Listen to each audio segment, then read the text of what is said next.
Hello guys, আমার YouTube চ্যানেলে সবাইকে স্বাগত। তো আশা করছি সবাই খুবই ভালো আছো। তো দেখো, আজকে আরও একটা ভ্লগ নিয়ে তোমাদের কাছে চলে এসেছি।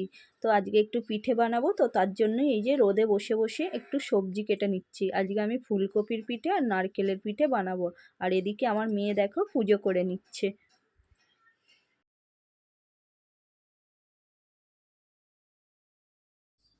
তরকারির সবজিটা তো কাটা হয়ে গেছে, কিন্তু এদিকে আমার খেয়াল পড়লো আজকে নারকেলটা তো ভাঙা হয়নি, কিন্তু যেটা তোমাদের দাদাই ভেঙে দিয়ে যায়। তো আজকে আমি ভুলে গেছি। তো দেখো, নিজেই চেষ্টা করলাম। তো চেষ্টা করার পর দেখো ভেঙেও ফেলেছি নারকেলটা। তো এবার আমি নারকেলটা কুড়ে নেব। তো নারকেলটা বেশ সুন্দর পুরুষ্টিও ছিল। তা কোড়ার জন্য দেখো এখানে রোদে নিয়ে চলে এসেছি, জানালায় রোদ লেগেছে। আর শীতকালে জানো তো একটু রোদে বসতেই ভালো লাগে। তো দেখো এখানে নারকেলটা আমি আস্তে আস্তে এই যে কোড়াও হয়ে গেছে। তো চলো এবার পিঠেটা শুরু করা যাক। তো তরকারিটা এবার বানিয়ে নেব। তো দেখো সবজিগুলো এই যে ভালো করে ফুলকপিটা আলুটা ধুয়ে রেডি করে নিয়েছি। তো এবার তরকারিটা আমি বানিয়ে নিচ্ছি।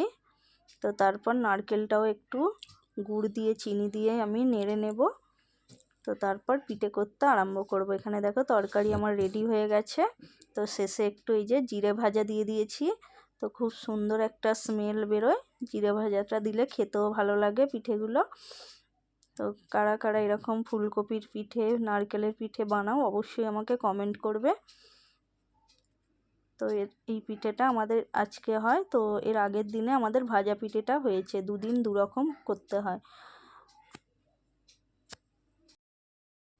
তো এবারে দেখো নারকেলটা নিয়ে নিয়েছি, নারকেলটা আমি গুড় দিয়ে চিনি দিয়ে একটু নেড়ে নেব। আর দেখো একদিকে আমি জল ফোটাতে দিয়ে দিয়েছি। তো এই ফোটানো জল দিয়েই এবার এই চালের গুঁড়িটা ভালো করে মেখে নিতে হবে। জলটা ফুটবে সেই সময়ই জলটা নিয়ে মাখতে হবে, কিন্তু তবে ভালোভাবে মাখাটা হবে। তো পিঠেগুলো ভালো বানানো যাবে। তো দেখো গরম জলটা এবার আমি তুলে নিচ্ছি আস্তে আস্তে। তো দেখো জলটা আমি এইভাবে এই যে তুলে নিয়েছি। আর এদিকে দেখো নারকেলটাও আমার তৈরি করা হয়ে গেছে। তো এবার দুটো পুর রেডি পুরো। তো এবার আমি আস্তে আস্তে পিঠেগুলো বানিয়ে নেব। তো দেখো চালের গুঁড়িটা এবার এইভাবে মেখে নিয়েছি। তো মাখা রেডি পুরো। এবার একটা একটা করে এই যে পিঠে বানাতে শুরু করে দিয়েছি। তো এইভাবে একটা একটা করে আমি পিঠে তৈরি করে নেব। তো একটু সময় লাগে।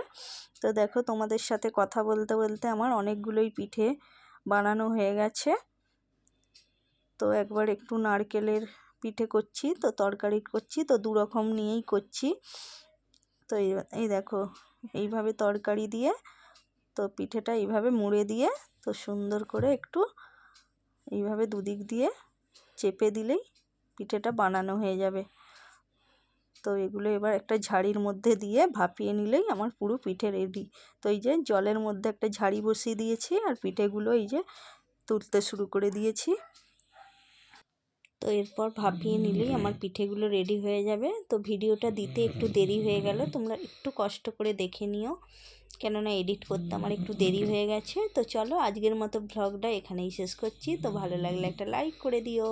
তো সবাই খুব ভালো থেকো, সুস্থ থেকো, সাবধানে থেকো। তো সবাইকে গুড নাইট, টাটা।